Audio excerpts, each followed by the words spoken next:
Hello, Judson community. My name is Gene Kroom. I'm the president of Judson University. Welcome back to another Facebook Live. We have lots of things to talk about today because we're getting closer to the start of the academic school year, and we're excited to have with me today Aubrey Flickema. Aubrey is our Dean of Student Life and Leadership. Welcome, Aubrey. Thank you. As Dr. Crooms said, I'm the Dean of Student Life and Leadership, and what that means simply is that I oversee residence life and housing and student leadership and student activities and student engagement and a whole lot of fun in between. And so I'm excited today to share some things with you about how we plan to get all of you here this fall. I love how you said that, what that simply means, because it's anything other than simple. Yes. And we're going to go through a lot of the logistics today about fall move-in, getting prepared for that, what that looks like. Just a reminder that we will be taking questions after we do a little bit of formal comments and share with you. It gives you time to think about your questions, but you can go on and post questions now. We do have Judson team members watching and viewing. They'll be weighing in and helping answering your questions. And then, like always, we've got our talented team here that's helping us out. So Jenny Guth, our Vice President, Registrar, is with us. Mary Dulabaum from Marketing Communications. And McKenna's with us today, our overseer of all things residence life. And they'll be answering your questions and weighing in, as well as folks across campus. And a big thanks to Jeff and James for their production capacities and helping us out. I also want to share a special announcement that there are a lot of things taking place in the world of athletics.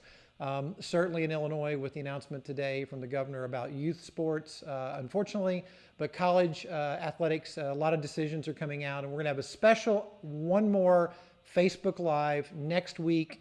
Look for that to be posted, where we're going to talk about athletics and welcoming back our student athletes, what fall sports will look like, as well as when we transition to winter sports. You're probably going to hear some announcements. You've probably already heard some announcements about some sports that have now moved to the spring, and we'll lay out what Judson's plan is. You'll read some things about that even before then, but we'll answer all those questions about athletics next week as well. And so we'll encourage you to weigh in. But today is all things student life, and like I mentioned with Aubrey here, we got the right person to answer those things in detail. And we're going to start, Aubrey, by talking about before you move in. I did some really neat seminars with a gentleman who was a horse whisperer, and he always had this great phrase that he shared: know what happened before what happened, which means when you look at what you're going to do, it's important to plan what you're going to do, so when you actually do it, it goes really, really well. And I think you've got some advice for us about before you move in, what that looks like. Would you mind sharing that with everybody? Yeah, absolutely. Yeah, so the very first thing that you're going to want to do before you move in, before you unpack your bags, before you even get in the car to head over here or on a plane to head to Elgin, Illinois, is that you're going to want to go onto My Judson, log in, and complete the housing and dining expectations form. So that form includes several pieces that will give you more information about how to succeed in the fall here at Judson with everything that's going on. It will also give us some information about you to help us understand how to best help you navigate your time at Judson this fall and to keep our campus a safe place for everybody. So the very first thing that I want to highlight as a part of that form is our community pledge. The community pledge is a document that we're asking students to acknowledge in order for all of us to stay safe as we navigate this fall at Judson University while also navigating a global pandemic. We have to work together to be able to protect ourselves and our community and each other. As much as we at Judson, as staff and faculty, commit to you to make this a safe place for you in the fall, we also are asking you to do the same thing. You have to do your part.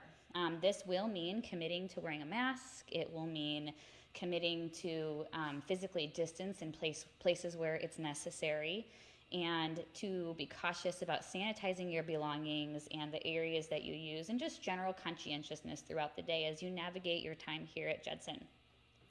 The second thing that I will highlight is our community expectations. That is a part of the form where we will lay out a bit more specifically what we are asking from our student population when it comes to living, dining, and navigating life at Judson. We'll lay out some scenarios that you'll be required to wear a mask, and some scenarios that we are asking you to physically distance, and just some general rules of thumb for conducting yourself well on campus this fall. We are also asking you to stipulate what your plans are in the case that you did contract COVID-19. We know that some of you may live locally and you may want to go home. You may want to quarantine at home, and so we're asking you to state that. If that is not an option for you, then we have quarantine rooms ready for those of you who will need them. We just need to know that you will need those rooms if that does occur. Finally, we have our dining expectations. Now, if you've ever been to Judson University, if you've been a student, if you've had a son or a daughter attend Judson, if you have visited Judson and dined in the dining hall, then you will know the dining hall is a vital part of our community and our culture here at Judson University. We believe all of the best things in life happen when we're gathered around a table having a meal together. It seems simple, but I've seen some really amazing things happen around the cafeteria tables, the dining hall tables at Judson. And I know it's kind of a thing for our students to push together tables and fit as many students as we possibly can around that table. And in most years, I would say go for it. Get as many students around that table as you possibly can. This year is going to look a little bit different. We do have to be able to, in order for us to open the dining hall safely and have dining hall services where you'll be going and sitting at a table, we have to reduce our capacity. And so we will be asking you to indicate which meal times would work best for you, and then you will be assigned a meal time. For those students who do not feel comfortable sitting and eating in the dining hall, we will have a text ordering system through the Fresh Ideas Fresh X app. And we will also be offering a grab and go option where you'll be filling up one of our green boxes, as we call them, and then leaving the dining hall once you're done filling up your box. We are following all health department and city regulations, all CDC recommendations, and we are even chatting with other area Illinois colleges and universities who are also opening their dining halls so that we can keep each other in check and find out what best practices are and have a really safe environment as we go about our time in the fall. We do ask, as you are preparing to come to campus, we are asking you to keep your guest count to a 2-person limit. We understand it's a little late in the game, and you may have already purchased plane tickets, you may have already made travel accommodations. If you're unable to change those, or if you have a reason why you need to bring more than 2, please email me. You can reach out to the Student Life Office by doing that, and my email is aubrey.flickema@judsonu.edu. One of these fine people will be putting that in the comments, so go ahead and email me and we'll get you taken care of. So if we can all commit to doing all those things, then I think that we will be really ready and prepared to arrive in August. See what we meant? Simply. Just simply, that's what that means. A couple of key points in there. Number one, Aubrey mentioned the Fresh X app. Just want to encourage you to get those apps downloaded on your personal device, whether it's the Fresh X app or whether it's the Jerry's Cafe app. If you're going to order coffee, do things like that and grab coffee on the go, go on and get that Jerry's app downloaded on there. And then you'll be noticing some information about an events app about following Welcome Weekend and other activities that'll be taking place like that. So when we talk to you about the app part of that, we'll post it in the comments and direct you to them, but go on and get those loaded before you get here, or while you're here, before things really get going, make sure you have those apps loaded. Aubrey mentioned it's important for you to focus on your health. Remember that statement that you sign as a student, or that you acknowledge or affirm as a student, that lifestyle statement, it is a question of integrity and honesty, and as a Christ-centered institution, our obligation to each other, that we're going to uphold these values and these expectations as we serve each other. one of the key principles that we have for our health and safety is that you are responsible for your health. We're going to walk alongside of you. You're going to be tested. We're going to make sure that we do screenings. We're going to do all those things to keep you safe and keep other people safe, like Aubrey mentioned, when it comes to isolation or quarantine, if depending on which is necessary. But you're responsible for your health, and you need to clearly communicate that to us. And so things like wearing masks in the class, follow the lead of the professor, but those are a part of that commitment when you affirm that statement. Point number 2 is be respectful of other people's health concerns. And so we live in a respectful community. We want to take care of each other and serve each other. And the best way is to know where you come from and what that looks like, communicate it so other people can be respectful of your choices as well. And we can all stay nice and healthy and stay in a much safer environment. So great aspects before you move in and how to prepare. Aubrey, one of the most exciting days in the school year is move-in time, both for incoming prospective students and their parents. Like you mentioned, we're going to have a limit of 2 this year as far as assistance with the move-in. Returning students, bringing the energy back to campus. Obviously, with student athletes, you'll be in communication with your coaches on what that looks like. But what are some other aspects of move-in that are going to be important this year, given that we're still in the midst of the pandemic and we're doing everything we can to be, healthy and safe? Yeah, absolutely. Move-in will look a little bit different this year. We are doing a lot of things to make sure that our staff are safe and that our students are safe and everything in between. And so when you arrive to campus, we are asking that you follow the signs, which will be posted around campus, which will indicate where your check-in station will be. Everyone will be assigned a check-in station if they are a residential student, and those are assigned by Residence Hall. So if you're going to live in Ohio, Wilson, or Volkman, you are going to check in by entering campus through the back entrance off of River Road by the water treatment plant.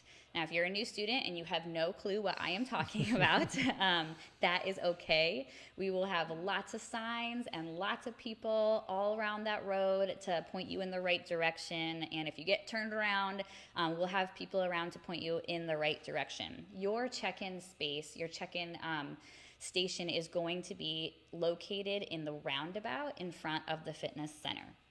If you live in Lindner Tower, you're just going to go straight to Lindner Tower. Lucky you. Really simple for you Lindner people, where you will follow signage to direct you to your check-in spot.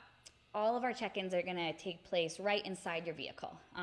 We're asking you not to exit your vehicle. You're just going to pull right up to the representative, and we're going to get you all checked in. We will hand you a packet that will give you your key and your key card and your welcome weekend packet and all of the information that you need to be able to move in. That will happen after we do a COVID screening, asking you to indicate whether or not you have COVID symptoms or if you've been around somebody who has had COVID symptoms. Once we get through that, we'll get you all your stuff, and then you'll be given further information on how to proceed from there. We do ask you to remain patient with us. We are trying to get a lot of people in a short amount of time through the line into the residence halls in a safe way. And so because of that, you may have to wait in your car for a little bit until we have a check-in station up by the residence halls, an unloading station, ready for you and sanitized and ready to go. Everybody during move-in, we will be wearing masks. We will be wearing PPE ready for you. And so we are asking you to wear masks as well. We're asking you to physically distance yourselves, and we ask you to follow university signage. When you get into your residence hall room, you can take your mask off. That's perfectly fine. But we do ask that if a residence life representative or staff member needs to come knock on your door, which we are trying to limit, that you do put your mask back on to speak with them. And then finally, we just ask you to physically distance where it's necessary, and then just to be conscious of, if you touch something, we're going to have hand sanitizer, we're going to have alcohol wipes all around for you to go ahead and wipe down whatever it is that you just touched, or to ask someone to wipe it down for you. Once you're done and you have decided I've sufficiently moved in, we have all of our things moved in, we are asking that you either remain in your residence hall room or you go to one of the designated waiting areas until the next event is scheduled to happen at Welcome Weekend. We are asking our guests to limit exploring the campus buildings. We have to stick to capacity limits and occupancy limits, and we do need to clean in between people coming and going. And so we are asking you not to explore this time some of the campus buildings and to either stay in your residence hall room or to go to a designated waiting area. Once you are here and all moved in and everything is said and done, and mom and dad are gone, we are not allowing guests in the residence halls for the first few weeks of classes. So for the first few weeks of classes, we're saying, you know what? It's just Judson. It's just us. It's just Judson students that live in residence halls. And we are also not allowing open dorm and not allowing for students who are in other residence halls to visit another student in another residence hall. So what this means practically is if I live in Ohio Hall, I cannot go visit my friend in Lindner Tower for the first few weeks of classes. Once we have everybody in and we are functioning and seeing how things are going on a state level and on a school level and on a national level, we will reevaluate that and see if we can loosen some of those restrictions. But that really is what we want to make sure that everyone is as safe as they possibly can be, and that's the best way that we know how to do it. So we hear a lot of talk about the Judson bubble. We literally want to create a Judson bubble. That's one of the reasons for doing that. So we become our own family for those first couple of weeks and make sure that we have a really good understanding where everybody's health and safety is at that point in time. So it's a good version of the Judson bubble. Aubrey, one of the exciting things about Move In is Welcome Weekend for the incoming students. And you've done a really good job of when people say, well, when's this event and when's that event and when does that occur? And we have a website with all those calendar dates and all those events and activities. And even though we're talking about physical distancing and we are talking about things like you can't, at least for the first couple of weeks, go visit someone in another residence hall, but we're going to keep you active. You're not going to be bored, and you won't be bored at Welcome Weekend as well. So when you finish the move-in and you're waiting for the next activities, you're going to find activities are going to come to you and people have masks on and they'll still be engaging you in a nice, safe way because we want this to be an exciting time for you. But Aubrey, if you would, talk about Welcome Weekend and start with that web address. So as you're describing events and activities, rather than asking questions like, well, when does that event take place? Go to the website and look it up.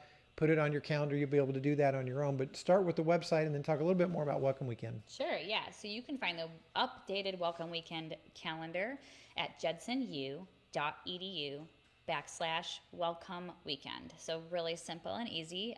It is posted there along with our countdown and our registration page. So if you are planning to come to Welcome Weekend, go ahead and pull up that registration if you have not already done so and register for Welcome Weekend so we know that you're coming and we know how to make appropriate accommodations for you. So I'm really excited to talk about Welcome Weekend because we've done a lot of work and put a lot of work into Welcome Weekend to make it really fun and exciting and a really welcoming time for our students. Welcome Weekend, for the most part, will be broadcast live from the chapel into assigned classrooms. All students will be assigned a group, and that group will be assigned to a classroom. When you get to campus, in that little packet that I talked about before, you're going to get a wristband, and that wristband is going to have a color, and for the weekend, that color is going to be the group that you are in. So if I get a red wristband, I know that I am assigned to my red classroom, which is in Lindner Tower. That's going to designate where I go for all of Welcome Weekend, and where I go for my sessions and where I go to see a live stream of our commissioning chapel and all the fun things that we normally have. That wristband will also indicate where you are going to eat until Saturday. So until Saturday, once Saturday starts, you're going to start your regular meal times that you'll be assigned. But before then, that red wristband is going to tell you where you need to go. So if I'm in Lindner Tower and I am in classroom E, because that's my red classroom, then my red eating station is going to also be in Lindner Tower. So we're not going to be walking all across campus, all weekend to get to and from. So that's kind of a benefit, is that, you get to kind of stay in the same place, and we're going to make those classrooms really fun and homey, and we're going to have some hosts in those classrooms for you, and we're really excited about that. All of our meals for those first couple of days are going to be grab-and-go meals, so you can grab it, you can go, you can sit, you can go outside, you can go to some designated eating stations that we'll have, and enjoy that where you feel most comfortable. If you do not feel comfortable sitting in a classroom with other people at that time, then you can tune in live from the safety of your dorm room or from the safety of your home, however you feel the most comfortable. We will be able to make that happen for you. So we are really excited to have you here. We've been waiting for a really long time. It feels like to have our returning students back and to meet our new students. And we really believe that God has his hand on this weekend, and we believe that he's doing good things and great things for our student body. And we're really excited. So. Yeah, we are. It's one of the advantages of school our size is that not only are you known and you're part of a tight community, but it gives us the opportunity to really take care of people and do things in a fun, creative way and build a sense of community. And so you'll be healthy, you'll be safe, you'll have a lot of fun. We're looking forward to school resuming in person and on campus, and I'm sure you all probably have even more questions about that. So right now we're going to go and answer some questions. We'll look over at the table of wisdom over there, and they'll start giving us some questions that we can respond to. Can you respond to how chapel is going to take place this fall? Yeah, can we respond to how chapel is going to take place this fall? Do you want to take the lead on that, or do you want me to take the lead on that, or? Yeah, if you wanted to. Sure, I'd be happy to do that. So chapel is going to be in a blended model in terms of sharing some of the details as far as what chapel is going to look like. So there will be times when you will have the opportunity to participate in chapel in person, and there will be other times when chapel will be a broadcast that will be shared with you. You'll still be earning chapel credit. There will be sort of an expansion of chapel programming to give you plenty of opportunities to earn that chapel credit. But Chris Lash and University Ministries is working very creatively to continue to provide you with spiritual nourishment, with a schedule where it's really Chris sharing the message on one part of the day of chapel, having a broadcast part of the chapel as well. We're still going to feature some of our special chapels during the course of the year, like the opening convocation chapel. It's going to feel and look a little different, so rather than the students in the chapel on that particular day, it will be broadcast. We'll get you divided up into different groups, but we will have a robust chapel schedule with you in the fall and be looking for that to be posted over the upcoming couple of weeks as Chris Lash puts the finishing touches on that with the University Ministry folks. Can you talk a little bit about how commuters are involved with Welcome Weekend and start a class? Commuters being involved with Welcome Weekend. Yeah. So it really is the same system for commuters with Welcome Weekend. If you are a commuter and you want to come to campus, you want to meet people, that's a great opportunity for you to do that, especially in a smaller classroom environment. What we are really hopeful for with using that grouping system is that we'll be creating some really tight bonds between the students that are in those classrooms. And so commuters, if you feel comfortable, this would be a great opportunity for you to come and meet some new people and get to know some names and start creating some of those bonds and friendships that'll be so vital for your 4 years at Judson. If that's not something that you feel comfortable with, then again, you can go ahead and tune in at home and engage in that way. So either way, you will have the opportunity to engage in our Welcome Weekend experience.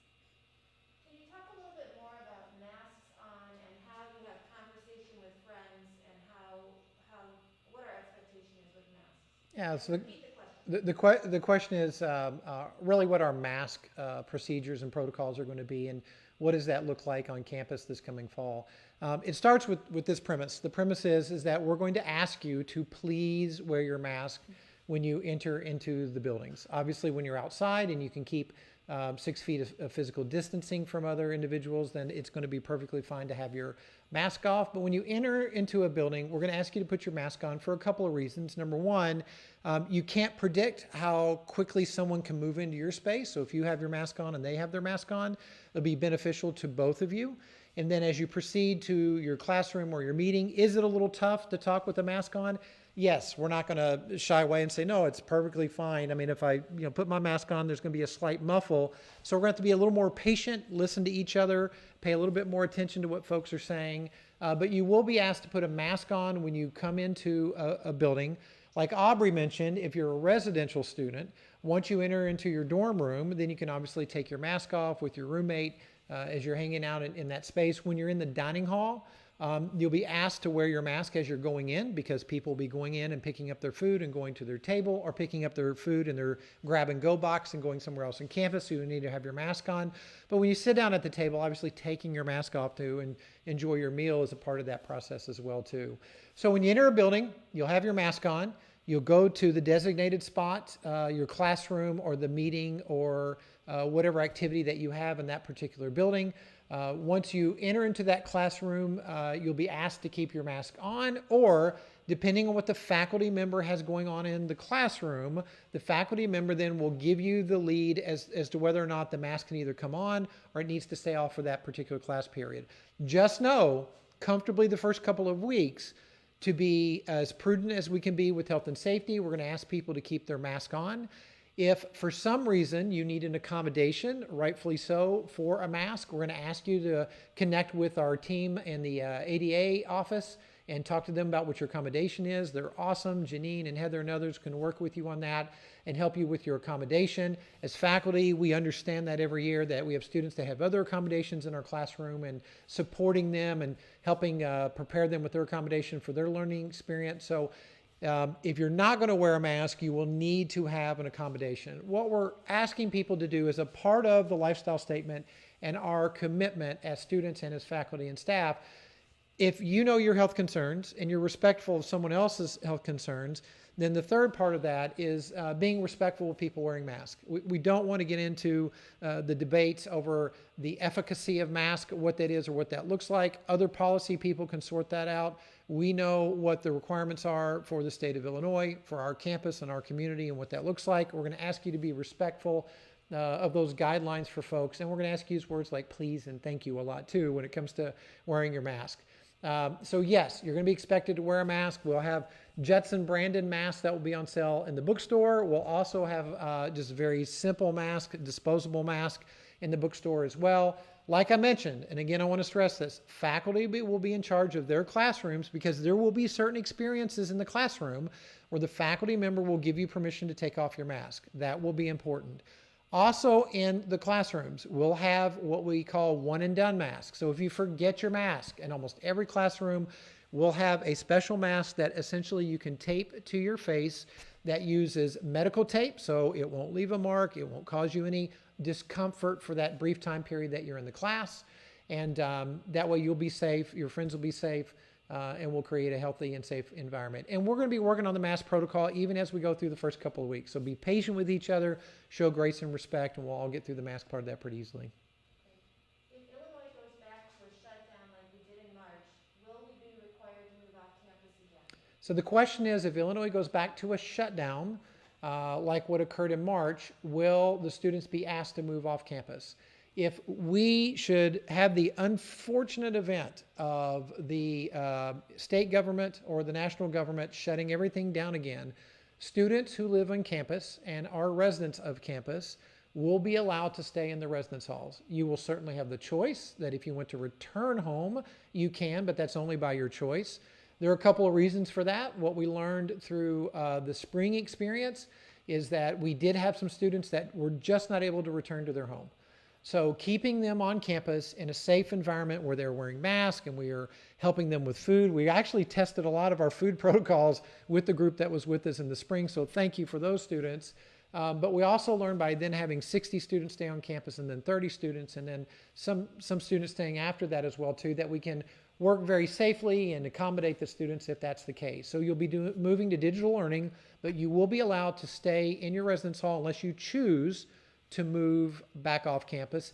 The other reason for that is that if something does spike or come back again, it is our expectation then that that will also subside, much like we're now seeing this very much talked about second surge. And if there's a winter surge as well, our prayer is that it's minimal, like this second surge has been, less impactful than the first one. That way, if you've already moved into the residence halls, you can leave all your stuff in the dorm room. Part of the reason that we had to move students out in the spring is then we emptied the residence halls, which meant it would be even more complicated. And we saw that with some other schools where they sent the students home, but then have them come back and take all their stuff out of the residence halls.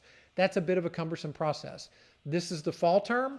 So we would, if you do go home, you can leave your stuff in your residence hall room, and then we'll welcome you back in the January term after that. But good question.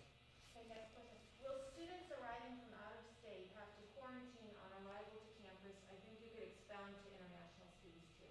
So the question is, will students arriving from out of state or international students, will you be required to quarantine and or isolate on campus? As of right now, only the city of Chicago and what you would probably call the city of Chicago municipal area that is under that jurisdiction has quarantine restrictions from individuals coming from other locations. We are located in Kane County, which is one county away from that. We do not share those similar restrictions that we have. So our students will be welcome back to campus. But I just want to point out that if you're showing signs of COVID, if you have a fever over 100.4, if you have a sore throat, if you're showing any of the other signs, then we are going to ask you to isolate. I do want to take this opportunity to expand on isolation versus quarantine. So we'll ask you to isolate for your health and safety and the safety of others if you're showing symptoms. If you have tested positive for COVID, and or if you're showing very clear signs that you more than likely do have COVID, then that will escalate to quarantine. Quarantine is a very different prospect where we're going to ask you to be in one of the quarantine rooms, or we have a facility off campus at that point in time. We'll also talk to you about what is your COVID-19 plan. If you do go into a quarantine room, will you have the ability to return to home, which almost means that you'll have to drive or have someone come pick you up. Obviously you won't drive, but we'll have someone come pick you up to return you to home. And then you can quarantine at home while you switch to digital learning at that particular point in time. So we've got protocols in place for all of those types of things. And I hope that kind of answers kind of that whole broad spectrum, because that cuts across a couple of different areas. That really covers a lot of the questions. We have Great. particular questions about choir and how we're going to do music rooms, and Warren answered those. I don't know if you want to share more. Thank you. What Mary was sharing with me is that we've had questions about choir, and Warren Anderson, Dr. Anderson's weighing in and answering those as we go forward as they're working on the programmatic pieces as far as what choir looks like. The one thing I want to share you as a Judson student, how God has uniquely gifted you is that you come to Judson University with a both-and perspective. You both want to earn your degree in a Christ-centered environment, and our students also have other passions that God has given to them. You may be a student athlete. As mentioned, you may be a member of the choir. You may be an RA, so you may have a leadership role with Judson Student Organization. You come to Judson because you want to do both of those. If you're an art student, you want to create art and you want to display the art.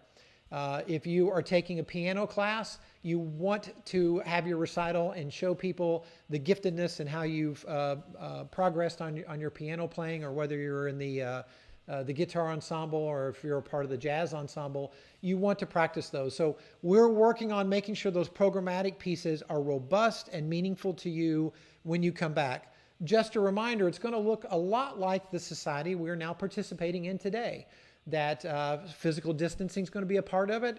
Quite a few times, if not more often than not, it's going to be broadcast, so you'll be able to watch someone participate in an activity.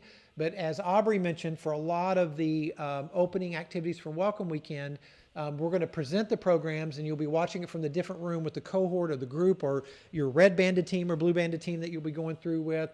So broadcasting those things, it's going to feel a little bit different, just like other aspects of your society. Just like if you go to pick up something to go at Chick-fil-A or Culver's, you go through the drive-through line, the physical distancing they do, that's grab and go in our dining hall.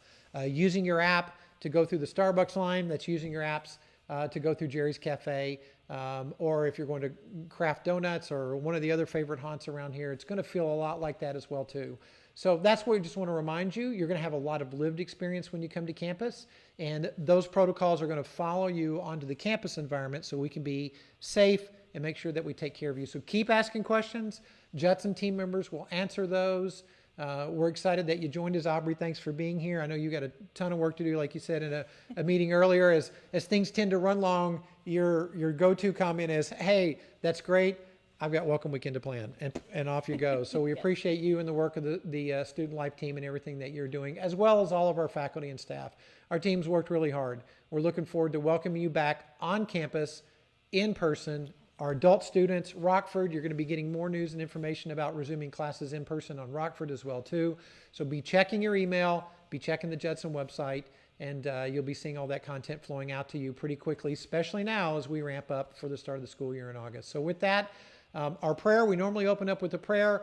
Just want to share with you that our faculty and staff and our alumni and the leadership at Judson, the Board of Trustees, the Alumni Board, and others, we're praying for you as students. We're praying for you as alumni that you stay healthy and safe. For those of you that have had challenges during this time, our prayers are with you as well. And so we close by saying, know that you are being prayed for.